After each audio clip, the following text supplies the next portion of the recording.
પોરબંદર એરપોર્ટનો 3 કરોડથી વધુનો ટેક્સ બાકી હોવાના કારણે પાલિકા દ્વારા કાર્યવાહી. પોરબંદર એરપોર્ટ વિરુદ્ધ પાલિકાએ કડક પગલાં લેવાની તૈયારીઓ કરી છે. પોરબંદર એરપોર્ટનો 3 કરોડથી વધુનો ટેક્સ બાકી હોવાના કારણે પાલિકા દ્વારા કડક કાર્યવાહી કરવામાં આવી રહી છે. વર્ષોથી પોરબંદર એરપોર્ટ ઠપ હાલતમાં જોવા મળી રહ્યું છે અને લાંબા સમયથી વેરો બાકી હોવાના કારણે એરપોર્ટ પર કરજો વધી રહ્યો છે.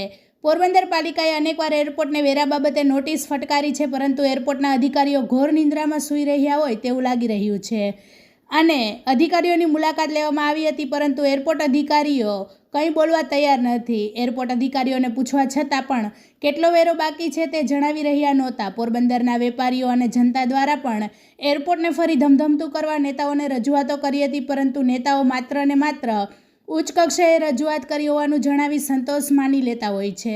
ભૂતકાળમાં પોરબંદર મુંબઈ, પોરબંદર અમદાવાદ, પોરબંદર દિલ્હીની ફ્લાઇટો શરૂ કરવામાં આવી હતી, પરંતુ ટૂંક સમયમાં જ કનેક્ટિવિટી હોવા છતાં પણ ફ્લાઇટો બંધ કરી દેવામાં આવી હતી. હાલ તો એરપોર્ટ પાસે પોરબંદર પાલિકા દ્વારા વેરા વસૂલાતની કામગીરી કરવામાં આવી રહી છે, પરંતુ એરપોર્ટને 1 મહિનાની સમયમર્યાદા મળવાથી એરપોર્ટના અધિકારીઓ છટકબારી ગોતી રહ્યા હોય તેવું લાગી રહ્યું છે. हमारे पोरबंदर नगर पालिका हाउस इंचार्ज इंस्पेक्टर विपुल एस भट्ट एरपोर्टना 3 વર્ષના બાકી છે.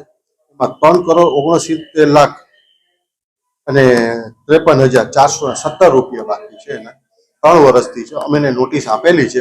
એ લોકોએ ગ્રાન્ટની માંગણી કરેલી છે. અમારા સીઓ સાહેબનો આદેશ હતો કે ભાઈ આમને નોટિસ આપો. નોટિસ આપ્યા પછી લોકોએ અમને જવાબ આપ્યો છે કે ભાઈ અમે લોકોએ ગ્રાન્ટ માંગી છે, તમને વિલાસ થકી અમે લોકો ભરપાઈ કરી આપશું. અત્યારના ગ્રાન્ટને રજૂઆત કરી સાહેબને. સાહેબે અત્યારે એને કીધું કે હમણાં તમે જુઓ, ગ્રાન્ટ આવી જાય તો ભલે, નકર પછી આપણે સીલ મારવાની કાર્યવાહી અમે કરશું આગળ.